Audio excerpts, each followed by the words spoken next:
안녕하세요. 덕성여자대학교 위세사업단입니다. 찾아가는 실험실은 중고등학교 여학생 대상 공학계열 전공체험 수업으로 공학계열 진로 진학에 도움을 주고자 운영하는 프로그램입니다. 이 프로그램은 복권기금의 지원을 받아 운영합니다.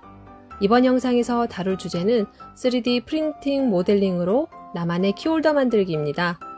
3D 프린팅의 원리와 출력 방식을 이해하고 팅커캐드 프로그램을 사용하여 세상에 하나뿐인 나만의 키홀더를 만들어 보는 것이 이번 영상의 목적입니다. 먼저 3D 프린팅이란 무엇인지 알아볼까요? 3차원 설계 도면에 따라서 다양한 재료, 고체, 액체, 분말을 사용하여 3차원 입체 물체로 적층 제조하는 기술을 3D 프린팅이라고 합니다. 3D 프린터의 종류는 재료의 재질에 따라 나누어집니다. 가장 대표적으로 고체 재료를 녹여서 압출하는 FDM 방식, 액체 재료를 레이저와 같은 빛으로 경화시켜 적층하는 SLA, DLP 방식이 있습니다.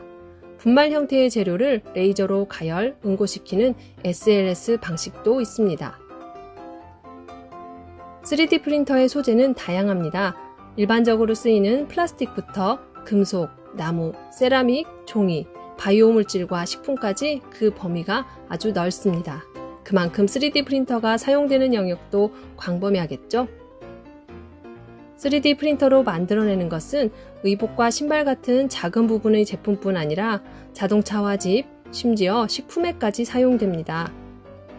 최근에는 인공 각막을 3D 프린터로 만들기도 하고 바이오 물질을 이용하여 인공 근육과 장기 등도 만들어내고 있습니다.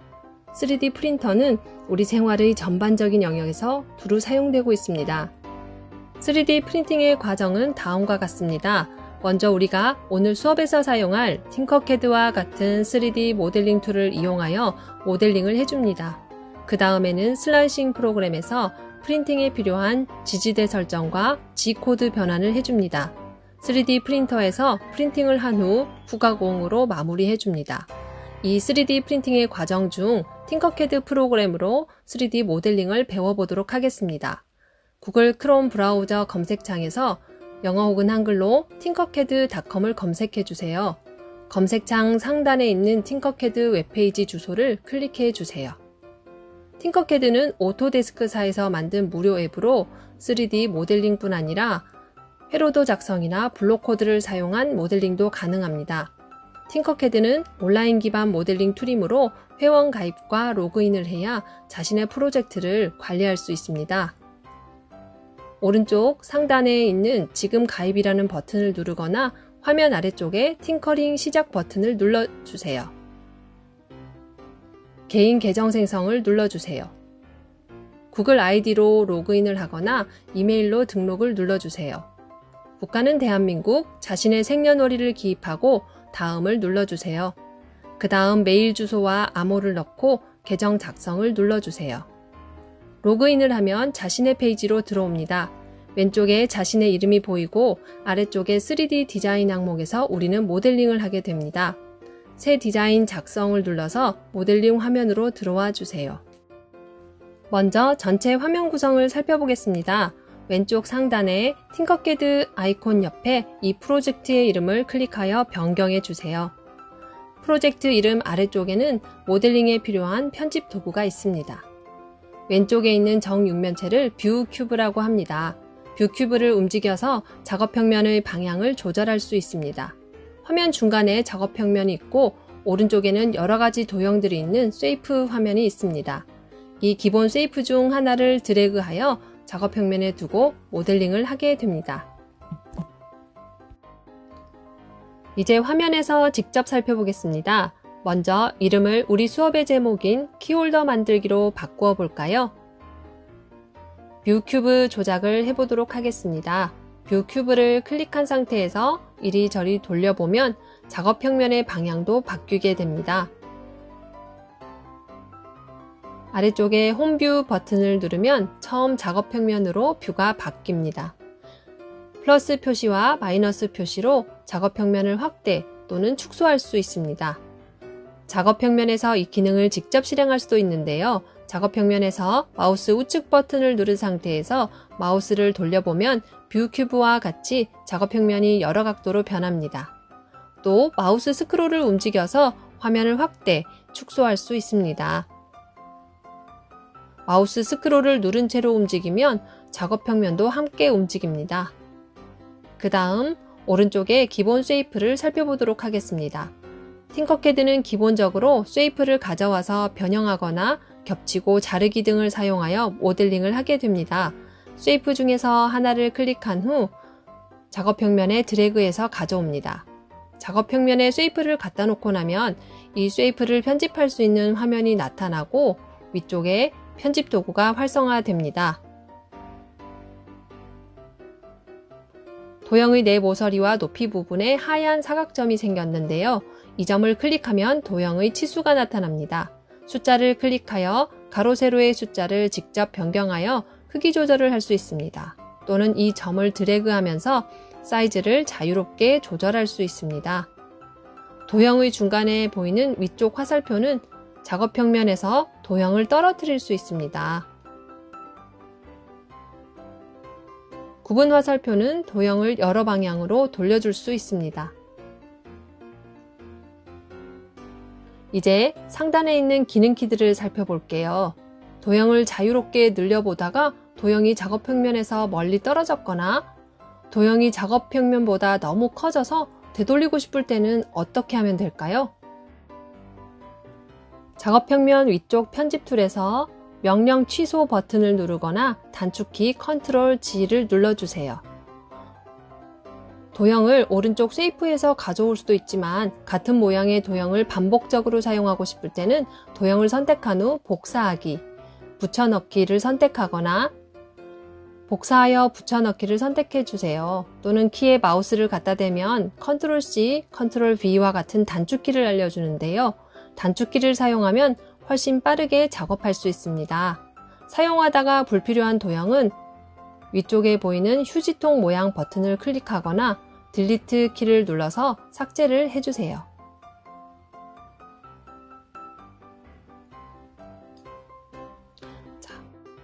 오른쪽 상단의 키를 사용하여 도형을 붙이고 자르기를 해보겠습니다. 도형을 복사하여 붙여넣기로 만들거나 쉐이프에서 여러 가지 도형을 가져와 주세요. 도형은 조금씩 겹치도록 붙여주세요. 붙이고 싶은 도형을 마우스로 드래그하여 선택한 후 그룹화를 선택해 주세요. 자, 여러분 어떻게 되었나요? 그룹화를 하면서 도형의 색깔이 모두 한 가지로 바뀌고 하나의 도형이 되었습니다. 다시 원래의 상태로 되돌리고 싶다면 그룹화 해제를 눌러주세요. 이번에는 도형에 구멍을 뚫거나 자르는 법을 배워보겠습니다. 하기 전에 전체 도형을 선택해서 한 번 더 그룹화를 해주겠습니다.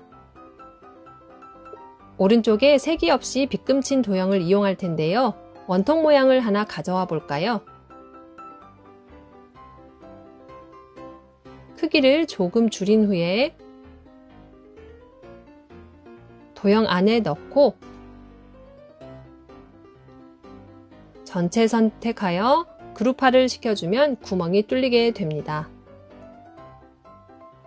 잠깐! 이때 구멍 도형을 정중앙에 놓고 싶은데 그게 어렵다고요? 그리드 스냅을 조절하는 방법을 배워볼게요. 다시 선택하여 그룹화 해제를 해주시고 원통을 클릭해주세요. 그런 다음 왼쪽 뷰 큐브에서 위에서 도형을 바라보는 형태인 평면도를 클릭하고 아래쪽에 평면 뷰로 전환 버튼을 눌러주세요. 그런 다음 화면을 확대하고 작업 평면 우측 하단에 있는 그리드 스냅을 조절해 주세요. 1.0 기준을 눌러서 0.1mm 정도로 바꾼 후 도형을 화살표기로 미세하게 조절하면 됩니다. 반대로 5mm로 바꾸고 도형을 움직이면 어떻게 되나요? 그리드 스냅에서 준 단위만큼 도형이 움직이는 것을 알 수 있습니다. 다시 원래대로 1.0으로 바꿔놓고요. 투시뷰로 전환하고 홈 버튼을 눌러주세요. 다시 두 도형을 선택하여 그룹화를 해주세요. 어떻게 되었나요? 구멍이 정중앙에 뚫렸습니다. 혹은 다른 쉐이프를 가져와서 색깔 대신 구멍을 선택하여 뚫어주는 방법도 있습니다. 구 모양 도형을 가져와서 사이즈 조절을 해주세요. 구멍 명령을 클릭해주세요. 구는 도형의 가장 왼쪽에 배치를 하고 전체 드래그하여 그룹화를 시켜주세요. 자, 이렇게 만들어진 도형을 대칭 명령을 사용해 보겠습니다. 도형 선택 후 대칭 명령을 클릭하면 이렇게 화살표가 생기는데요. 클릭하면서 반전이 되었는지 확인을 해보세요.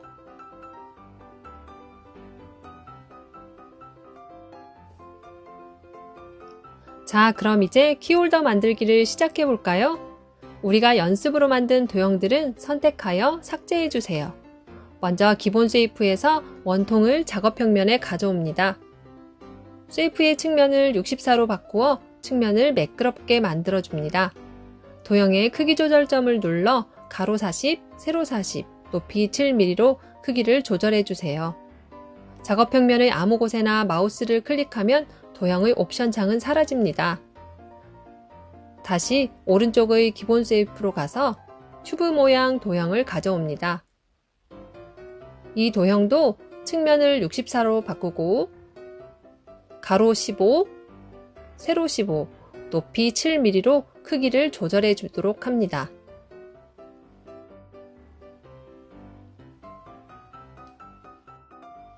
이제 원통과 고리를 이어주도록 할 텐데요. 뷰 큐브의 위쪽 평면도를 클릭하고 직교 뷰를 클릭하여 화면을 평면처럼 전환해 줍니다. 확대하여 튜브를 원통 상단에 고리가 될 자리에 놓도록 합니다. 튜브를 마우스로 옮긴 후 좌우 상하 화살표 키로 미세한 조정을 해줍니다.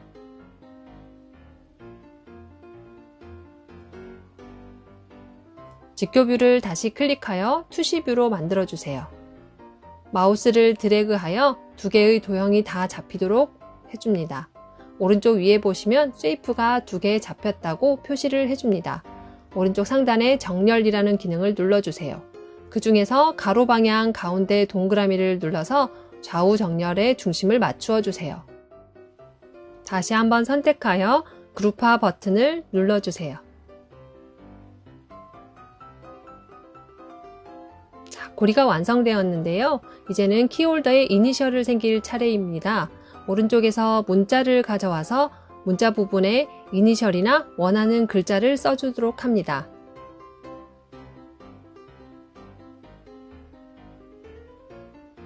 문자의 크기는 대략 가로 30, 세로 15, 높이 10mm로 맞추어 주세요. 이니셜로 구멍을 뚫을 예정이므로 높이는 키홀더 높이인 7mm보다 높게 설정해야 합니다. 그리고 다 되었다면 구멍을 눌러주세요. 투명하게 변한 문자를 키홀더의 중간 부분으로 배치하도록 하겠습니다.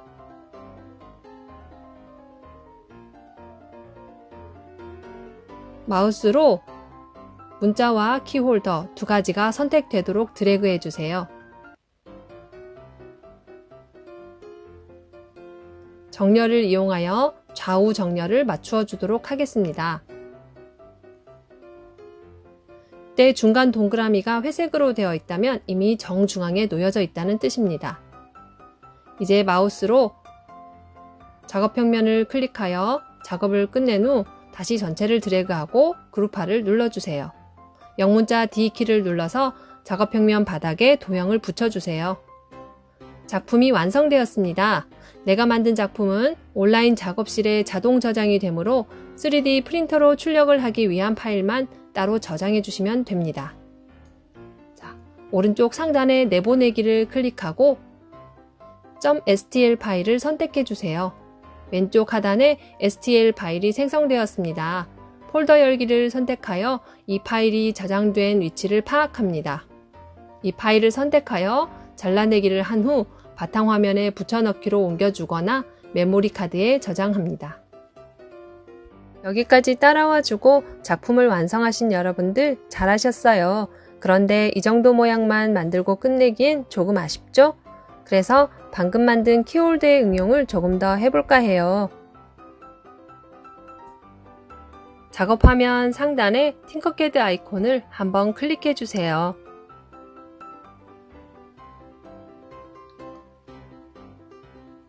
이제 나의 첫 작품이 작업실에 저장이 되어 있습니다.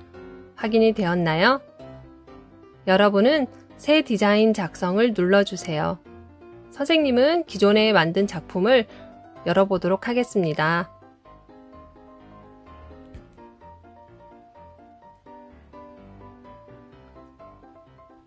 위쪽 제목을 키홀더 응용으로 바꾸어 주세요. 키홀더의 문자를 양각, 음각 두 가지로 새겨지도록 만들어 보겠습니다. 작업 평면에 원통 모양을 하나 가져오세요.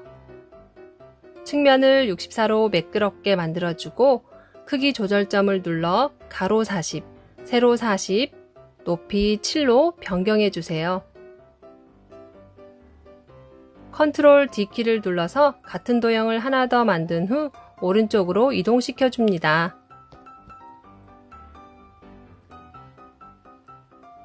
이번에는 구멍 형태의 원통을 하나 가져오도록 하겠습니다. 투명 원통의 크기는 가로 5, 세로 5로 바꾸어 주세요. 어차피 구멍을 뚫는 용도로 사용할 거라서 높이는 조절하지 않아도 상관이 없습니다. 투명 큐브를 원통 위쪽에 배치합니다. 상하 좌우 키로 중간에 가도록 조절해 주세요. 두 도형을 선택한 후 정렬을 선택하여 좌우 정렬을 맞추어 주도록 하겠습니다. 그리고 그룹화를 눌러서 구멍을 뚫어주세요. 이 도형도 역시 컨트롤 D키를 눌러서 하나 더 복사하여 옆으로 빼줍니다. 구멍 뚫린 두 도형 중 하나는 음각, 하나는 양각으로 새길 예정입니다. 자, 이번에는 오른쪽 쉐이프에 가서 텍스트를 하나 가져오도록 하겠습니다. 가져와서 이름을 바꿔 주세요. 이름에는 한글 이응이나 영어 오키가 포함되는 글자를 적어주세요. 크기는 가로 30, 세로 15, 높이는 7 정도로 조절합니다. 이 문자도 컨트롤 D키를 눌러 같은 도형을 하나 더 생성해서 옆으로 드래그 해주세요.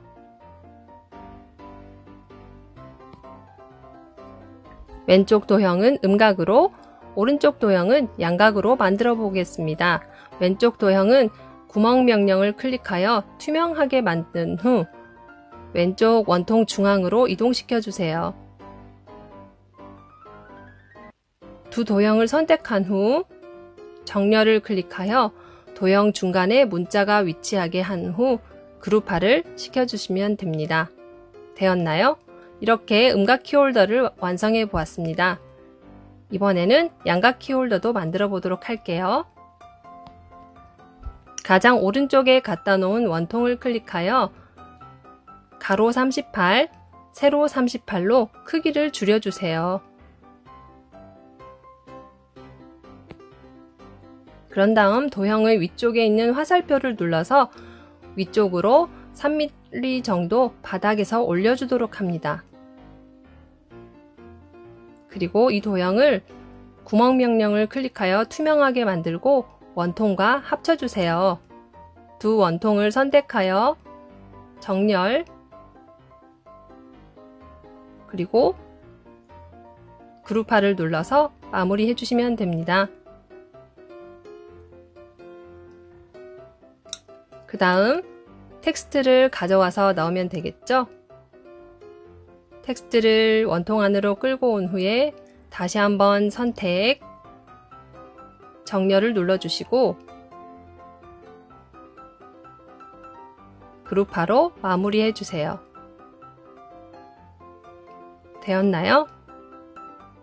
이렇게 다 만들고 보니 출력할 때 한 가지 문제점이 있어요. 바로 음각에서 O와 같은 글자를 출력하면 글자의 다른 부분과 끊어져 있어서 그냥 구멍만 나타나게 됩니다. 보이시나요? 따라서 O 부분에 선으로 이어주는 것이 필요합니다. 이걸 같이 한번 만들어 보도록 할게요. 상자를 하나 가져와 주세요. 가로는 1, 세로는 20, 그리고 높이는 7로 맞추어 주세요. 그런 다음 O의 중간 부분으로 가져와 주시면 됩니다. 평면도를 선택하고 직교뷰를 바꾸어서 마우스 스크롤로 확대를 한 다음 맞춰 보도록 할게요. 그리드 스냅을 0.1로 맞춘 후에 화살표 키로 미세하게 중간을 맞추어 주시면 됩니다. 그런 다음 함께 선택하여서 그룹화를 해주세요. 자, 이렇게 뚝딱 키홀더 2가지를 완성하였습니다. 키홀더 만들기 응용으로 오늘 배운 툴을 복습해 보았는데요. 여러분 어떠셨나요? 나만의 캐릭터를 만들고 싶은데 어떻게 디자인할지 감이 좀 생겼나요? 하지만 여전히 디자인을 어떻게 해야 될지 잘 모르겠다면 다른 사람들이 만든 작품을 둘러보고 활용해 보는 것은 어떨까요? 화면 왼쪽 상단에 팅커캐드 아이콘을 눌러주세요. 내 작품이 저장되고 내 작업실이 나타나는데요. 이번에는 오른쪽 상단에 갤러리가 있습니다. 한번 클릭해 볼까요? 스크롤을 내려보면 다른 사람들의 작품이 많이 있습니다. 그 중에서 마음에 드는 작품을 하나 골라서 클릭해 보세요. 복사하여 편집하기를 눌러 따라해 보거나 다운로드하여 3D 프린터로 직접 뽑아보는 것도 의미가 있겠네요. 이렇게 연습하면서 여러분만의 디자인을 완성해 보세요. 이것으로 나만의 키홀더 만들기를 완성했습니다. 생각해보기를 통해 오늘의 활동을 정리합니다. 3D 프린팅의 원리와 과정을 간단히 적어보세요. 여러분이 앞으로 3D 프린터로 만들고 싶은 것은 무엇인지 생각해보고 오늘 배운 모델링 툴을 활용하여 여러가지 디자인을 모델링해보세요. 덕성여자대학교 위세사업단에서는 찾아가는 실험실 외에도 중고등학교 대상 다양한 진학진로 프로그램이 있으니 사업단 카페도 방문해주세요. 오늘 배운 내용이 도움이 되셨다면 구독과 좋아요, 댓글까지 부탁드려요. 다음 시간에 만나요. 안녕!